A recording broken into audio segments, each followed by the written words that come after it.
Darbas kalba už save. Pas mane klientai grįžta metai iš metų į kobido masažą, nes jie mato rezultatą, žino, kokį gauna pojūtį, žino, kaip aš myliu šitą darbą.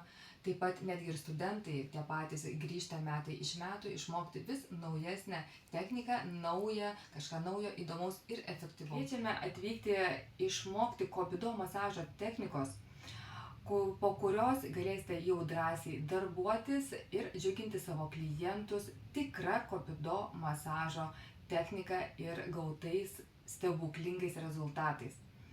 Po kobido masažo pamatysite, kaip suaktyvėjusi kraujotaka prisiima į save visą kosmetiką, kurią naudojame masažo metu.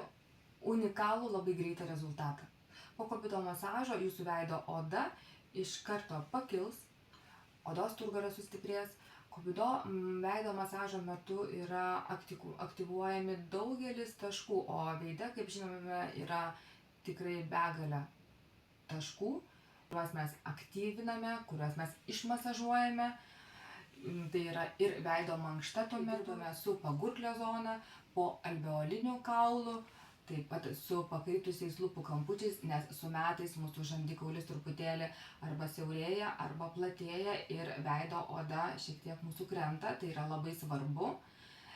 Visa veido struktūra, visas veido kontūras pasikelia, paakiai tampa mažiau paburkę. Tikrai kobido masažas duoda šitą gražų rezultatą.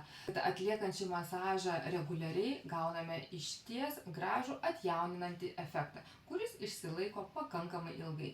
Tad kviečiu išmokti kobido masažą, kuriame gausite ypatingai daug žinių tiek teorijos, tiek praktikos metu. Daug praktikuosimės, daug dirbsime vieni ant kitų ir mėgausimės patys pojūčiais ir galėsime stebėti gautus rezultatus, nes mes patys esame geriausi įvertintojai, tai, ką norime gauti, pajaučiame ir žinome, ką mes norime duoti savo klientui. Tad kviečiu išmokti kobido masažo techniką, kuri atneš į jūsų studiją, kliniką dar daugiau klientų, kurie liks patenkinti rezultatu, nes rezultatas po kobido masažo yra 100% efektyvus, naudingas ir išties malonus.